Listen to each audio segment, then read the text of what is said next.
On a chilly winter afternoon in the quiet setting of Hong Kong, a 16-year-old schoolgirl mysteriously disappeared.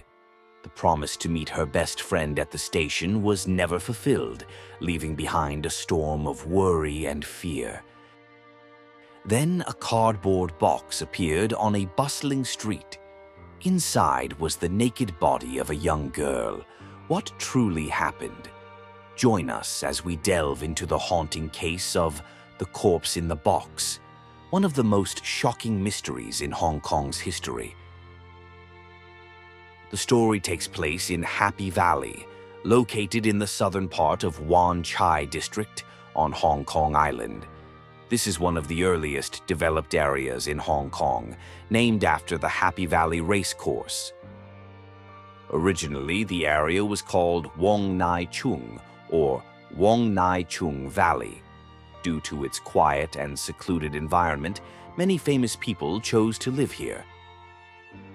The protagonist of the story is a 16-year-old girl named Bian Yuyan, Bien Ngoch An, the sixth child in a family of 8 siblings. Her family didn't live in Happy Valley but in Siu Kei Wan, Vin Thieu Kei Loan, on the eastern part of Hong Kong Island.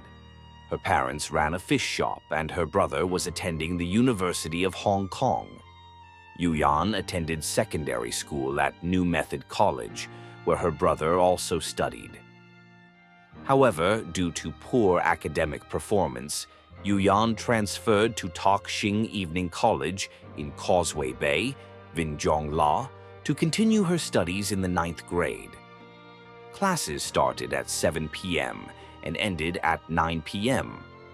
Occasionally, Yuyan helped her parents sell fish at their shop during the day and would leave the house at 6 p.m. to catch the tram to Causeway Bay for school, returning home around 10 p.m. As Christmas approached, the school was preparing for a party. After class, Yuyan had to rehearse a play with her classmates, meaning she would come home later than usual. One day, Yuyan left home to attend her evening class as usual, but she never returned. On Monday, December 16, 1974, despite the cold weather, Yuyan decided to go to her evening class at Tok Shing College. She had planned to rehearse a play with her classmates after class. At 5 p.m., Yuyan changed her clothes and left the house, an hour earlier than usual. At 6 p.m., Yuyan called her best friend, Chen Bingbing, Tran Bong Bong, an old classmate from New Method College. The two were very close and often went to the movies and shopping together. Even after Yuyan transferred schools, they remained in touch. This time, Yuyan called Bingbing to return a pop music cassette tape that Bingbing had borrowed earlier. They agreed to meet at the tram stop in Causeway Bay in half an hour. Bingbing lived on Tin Kwong Road, near the tram stop. At 6:30 p.m., Bingbing brought the cassette to the tram stop, but didn't see Yuyan anywhere.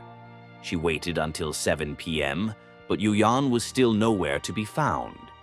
Bingbing, knowing Yuyan had a habit of canceling plans, thought Yuyan might have changed her mind and decided to return home. That night, Yuyan's parents were busy at the fish shop and only returned home late at night. They were surprised to find that their daughter hadn't returned. Thinking she was still at school rehearsing, they called her classmates, only to find out that Yuyan hadn't gone to school or participated in the rehearsal that evening. No one knew where she was. That night passed with no sign of her. The next morning, a sanitation worker began his daily cleaning routine at the Causeway Bay tram stop. The stop was located on Wong Nai Chung Road, surrounded by high-rise buildings and shops. The sanitation worker was responsible for cleaning the streets before the shops opened. When he reached the front of a veterinary clinic at 21 to 23 Wong Nai Chung Road, he noticed a large cardboard box tied with rope placed in front of the clinic. The box was 90 centimeters long and 60 centimeters wide. Finding it strange, the worker tried to push the box, but it didn't move. Thinking it belonged to the clinic, he ignored it.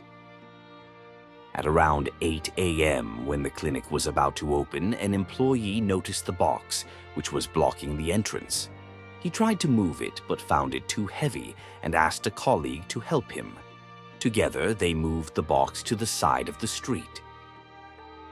2 hours later, a police officer on patrol along Wong Nai Chung Road noticed the box still lying on the street, obstructing traffic.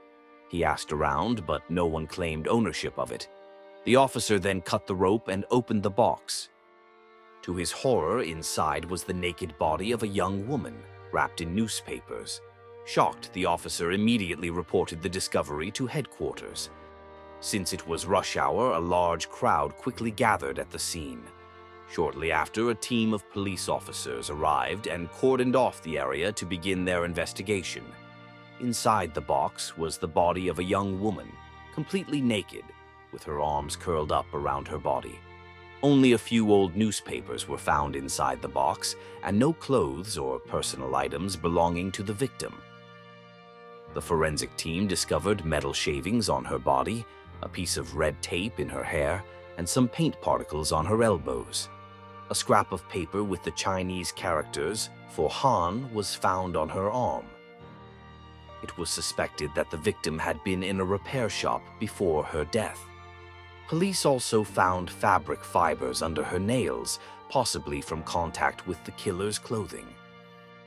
The box, 90 centimeters long and 60 centimeters wide and high, was a Hitachi TV box.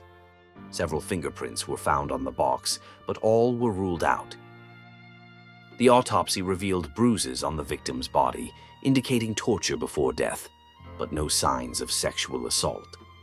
Her nipples were cut off post-mortem, and her pubic hair had been burned. Based on the contents of her stomach, she had eaten within 3 hours before her death. The autopsy indicated that she had been placed in the box 1 to 2 hours after her death. The cause of death was asphyxiation due to strangulation by a right-handed person, with the time of death estimated between 6 p.m. on December 16th and the early hours of the morning. Police checked missing persons reports but found no matches. They then released the victim's image and information through the media, hoping for public leads. Meanwhile, Yu Yan's family, still searching for her, stumbled upon the news of the girl found in the box. Seeing the resemblance between the victim and Yu Yan, they feared the worst.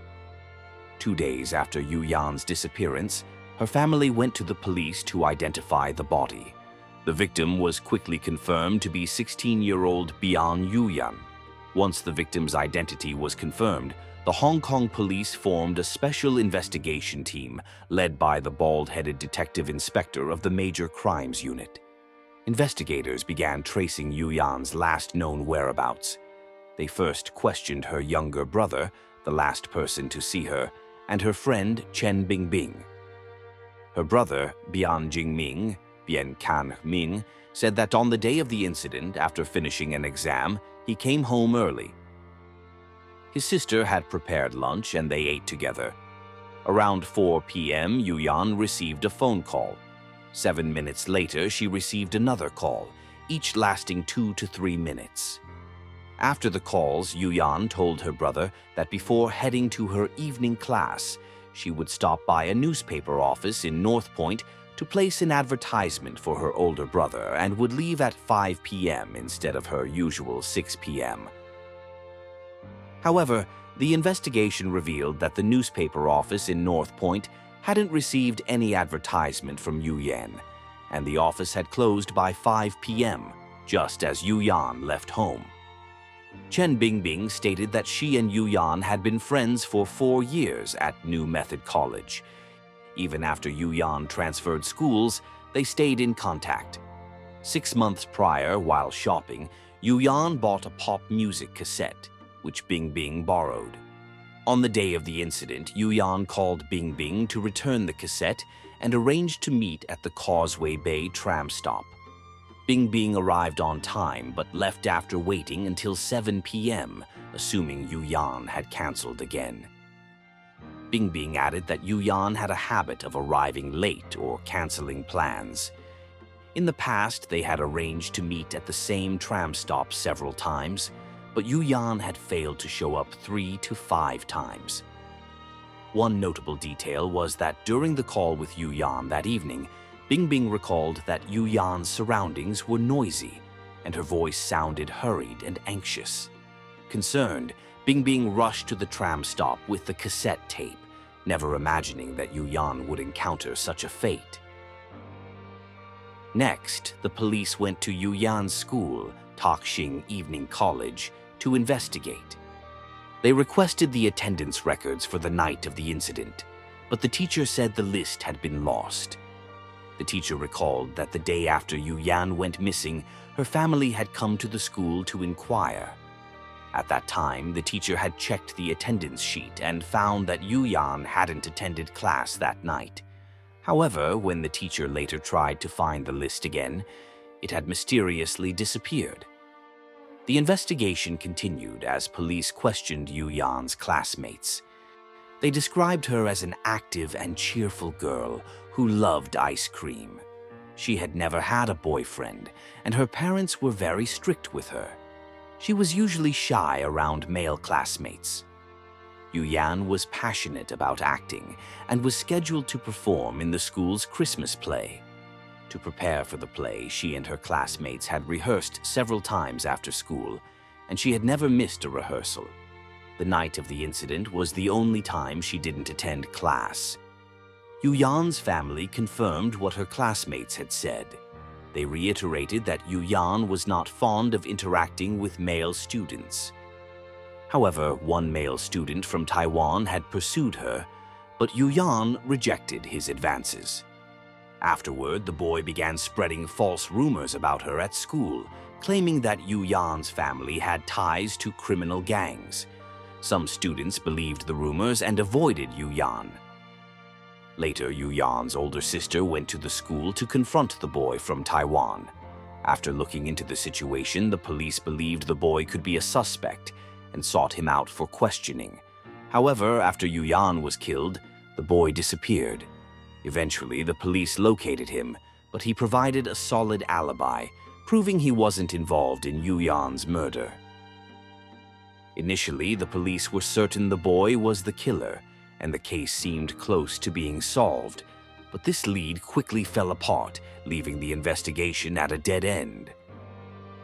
The investigation shifted focus to the cardboard box containing Yu Yan's body. The box was for a Hitachi TV, model S67B, a 17-inch screen. This model had been sold in Hong Kong for 2 years before the murder. A dealership on Kwun Tong Road in Kowloon was the exclusive distributor of this TV model in Hong Kong. The dealership manager said that over the past 3 months, they had sold a total of 300 units of the S67B model. However, the company did not sell directly to customers, but through 72 secondary dealers across the city, making it extremely difficult to trace the origin of the box. Police followed the lead, tracking hundreds of customers who had purchased the TV and asking if they had discarded the box. Yet, no one admitted to having disposed of the box on Wong Nai Chung Road. Inspector Baldhead, the leader of the investigation team, once again focused his attention on the cardboard box. He noted that the box, originally designed to hold a TV, had been repurposed by the killer to contain a body, making it significantly heavier. It would have been difficult for a single person to move the box. If someone tried to lift it, the box would likely become deformed or damaged. However, this box was tied securely with rope, and although there were signs of it being dragged slightly, it remained mostly intact and looked relatively new. The inspector ordered his team to recreate the crime scene. A female police officer, similar in stature to Yu Yan, was placed inside a box in the same position as the victim. The experiment revealed that the box, when containing a person, was too heavy for one person to carry and required at least 2 people.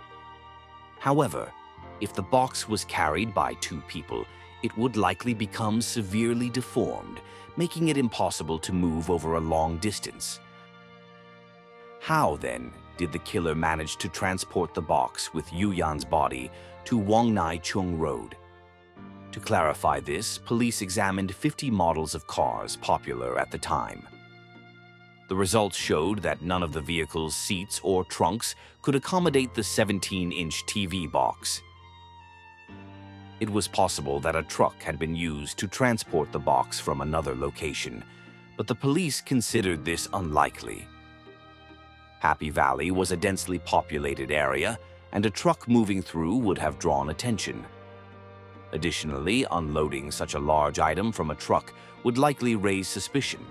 However, on the day of the murder, there were no reports of any suspicious trucks in the area. Furthermore, if the killer had access to a truck, they could have easily dumped the box in a more remote area, making it harder to discover. After much deliberation, the inspector suddenly had a revelation. The initial crime scene might not have been elsewhere, but right there in Happy Valley, where the body was found.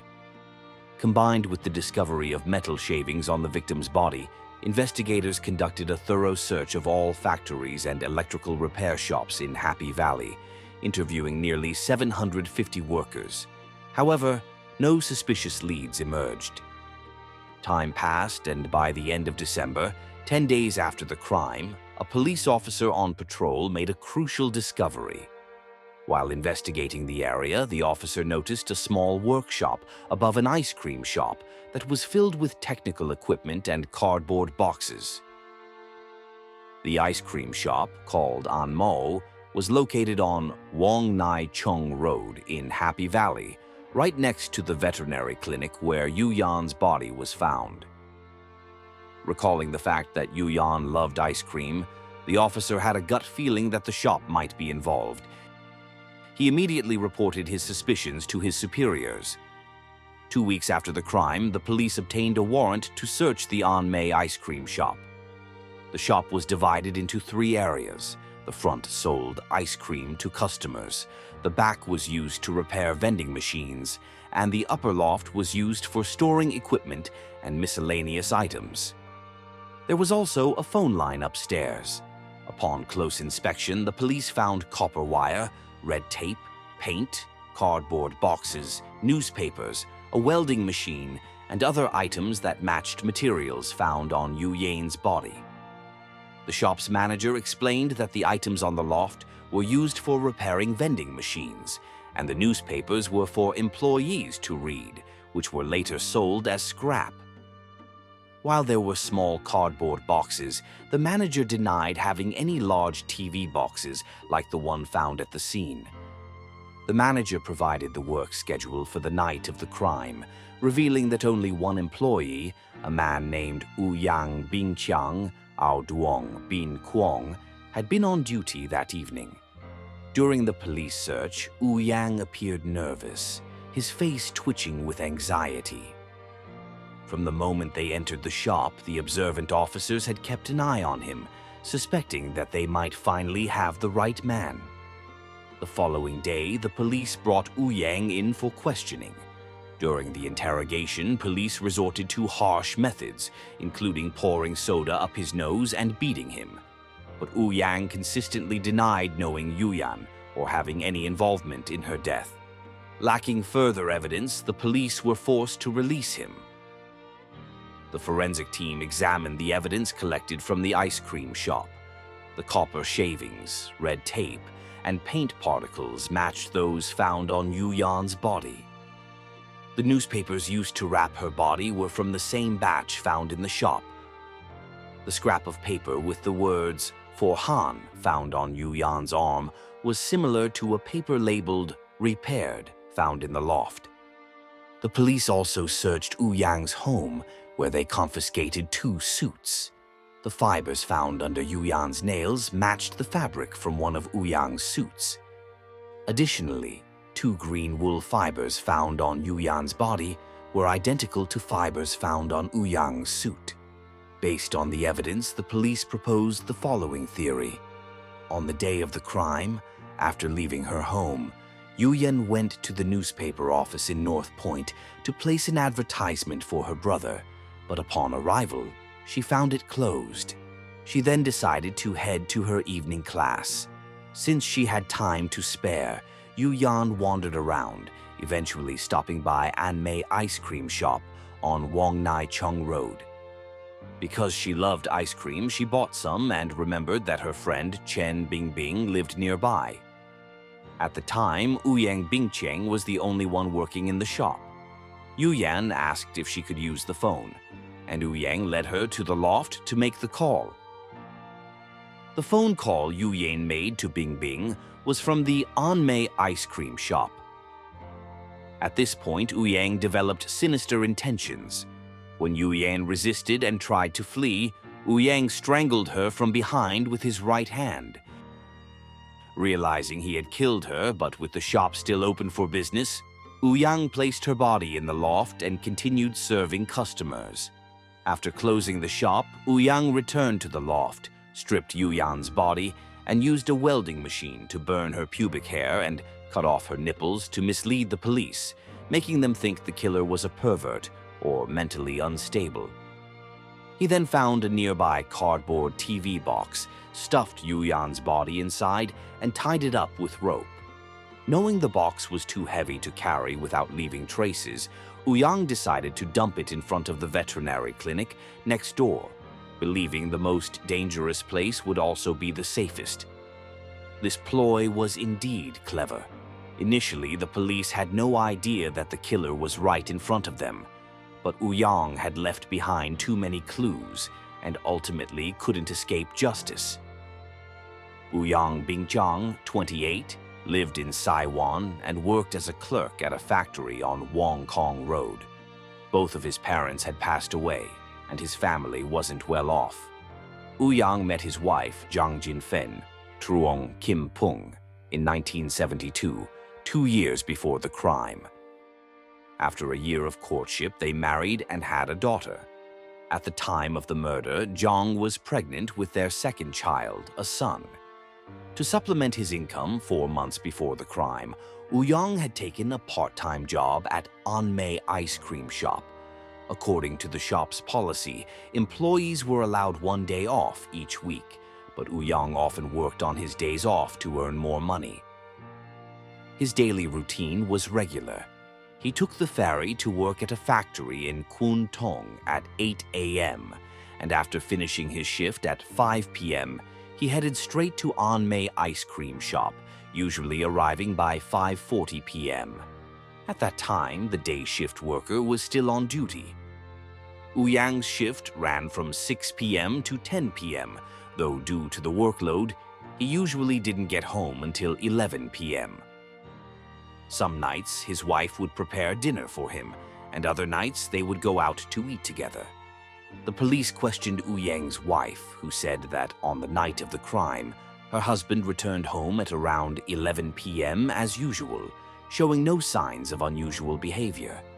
They didn't go out that night.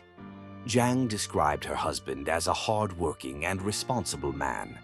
Neighbors also described Ouyang as polite and mild-mannered, always greeting others respectfully. The police then returned to the ice cream shop for further investigation. According to the shop's records, Ouyang arrived at the shop at 5:40 p.m. on the day of the crime and left at 10:30 p.m., consistent with his normal routine. The shop manager explained that entering the ice cream shop required passing through 3 layers of doors. The outermost was a rolling metal door, followed by a smaller inner door just wide enough for one person to pass through, and finally, an interior wooden door. Only 3 people had keys to these 3 doors, one of them being Ouyang Bingjiang. In March 1975, 3 months after the crime, Ouyang Bingjiang was officially arrested on suspicion of murder. 6 months later, his trial began at the Hong Kong High Court. The jury consisted of 5 men and 2 women.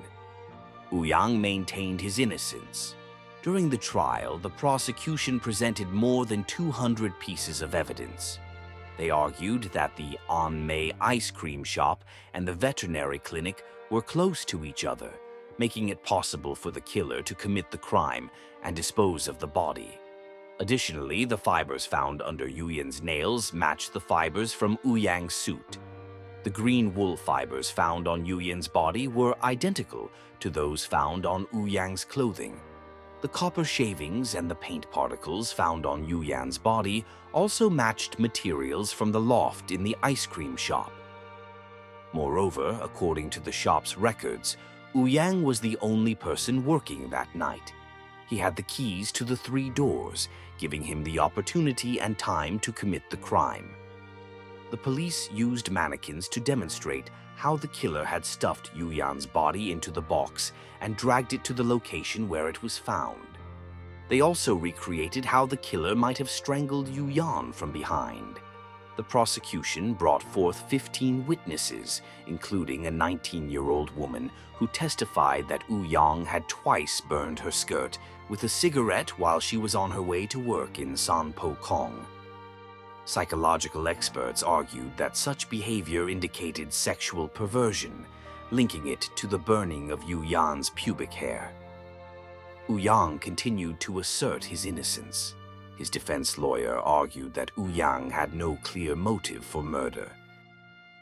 He had a stable job, a loving relationship with his wife, and no connection to Yuyan. Furthermore, of the 269 fabric fibers found on Yuyan's body, only 7 matched Uyang's suit. Initially, the forensic team concluded that Yuyan had died between 9 p.m. and midnight, but later changed the time of death to between 6 p.m. and midnight, raising suspicions that the timeline was altered to match Uyang's work hours. Finally, none of the fingerprints on the TV box matched Uyang's. The disappearance of the attendance list from Yuyan's class and the 2 mysterious phone calls she received before disappearing remained unresolved. Uyang claimed that the ice cream shop did not allow customers to use the phone to avoid unnecessary trouble. The loft in the shop did not face the street, making it a quiet space, contradicting Bingbing's testimony that Yuyan had been in a noisy environment during their phone call. Uyang insisted that Yuyan had never entered the shop that evening and that he rarely went to the loft, only occasionally to retrieve tools for repairs. He denied using the welding machine, saying he had no reason or opportunity to burn Yuyan's pubic hair. His work at the shop was busy, often keeping him occupied until after 10 p.m., leaving him no time to find a cardboard box or dispose of the body. After hearing arguments from both the prosecution and the defense, the jury, consisting of 5 men and 2 women, delivered a verdict after 18 days of trial. The Hong Kong High Court found Ouyang Bingqiang guilty of murder and sentenced him to death. This case became the first in Hong Kong's history to be solved using forensic evidence. After the trial, Ouyang continued to claim his innocence. He began a hunger strike in prison to prove his innocence, stating that he had never done anything against his conscience and didn't deserve to be punished. His wife, Zhang Jinfen, also believed in his innocence and sought help from various lawyers. Lawyer Lam Dao Hua filed an appeal with 8 reasons for overturning the verdict. In March 1976, over a year after the crime, their efforts paid off. The Court of Appeal overturned the initial verdict and ordered a retrial. 2 months later, the Hong Kong High Court reopened the case of the corpse in the box from Happy Valley. This time, the jury consisted of 5 men and 2 women. The defense team, led by renowned lawyer Hu Honglie, Ho Hong Liet, presented their case. However, after deliberations, the jury once again found Ouyang Bingqiang guilty of murder. Ouyang was sentenced to death for the 2nd time. Ouyang continued to appeal, taking his case to the Court of Appeal and even the Privy Council in the UK. But all appeals were rejected, and the death sentence remained in place. In 1977, more than 2 years after the crime, after much consideration, the governor of Hong Kong, Maklahos, granted clemency, commuting Wu Yang's death sentence to life imprisonment. Time passed, and by 1981, 7 years after the crime, Wu Yang had served 6 years in prison. During his time in prison, he was a model inmate, even teaching Braille to blind prisoners. However, his repeated requests for parole were denied on the grounds that he had not shown genuine remorse. In reality, Wu Yang had not shown remorse because he continued to maintain his innocence, refusing to admit to Yu Yan's murder. In the same year, Zhang Jinfen filed for divorce from Wu Yang. She took their daughter with her, and the two lived on their own. In 1997, 16 years after the crime, Wu Yang finally confessed to killing Yu Yan and provided a detailed account of the crime. In 2002, 28 years after the crime, Wu Yang was granted parole and released from prison. Upon his release, Wu Yang gave an interview to the press, maintaining his innocence. He claimed that he had not committed the murder and that his confession in prison was a last resort to show remorse and secure his release. Regarding the corpse in the box case, some believe that Wu Yang had no motive for murder, no witnesses, and no fingerprints, making the evidence insufficient to convict him. They argue that Wu Yang may have been wrongfully convicted. However, others believe that while there was no direct evidence strong enough to convict, the numerous circumstantial pieces of evidence formed a closed chain, too coincidental to ignore. They assert that Wu Yang was indeed responsible for Yu Yan's death. After nearly 30 years in prison, Wu Yang changed his name and began a new life. The truth of the case remains shrouded in mystery, known only to Wu Yang himself. The case closed with many unanswered questions, leaving the people of Hong Kong with lingering shock and sorrow. No matter the true outcome of the case, many still believe that the spirit of the young schoolgirl, Bian Yuyan, continues to wander somewhere, waiting for an answer, a true peace,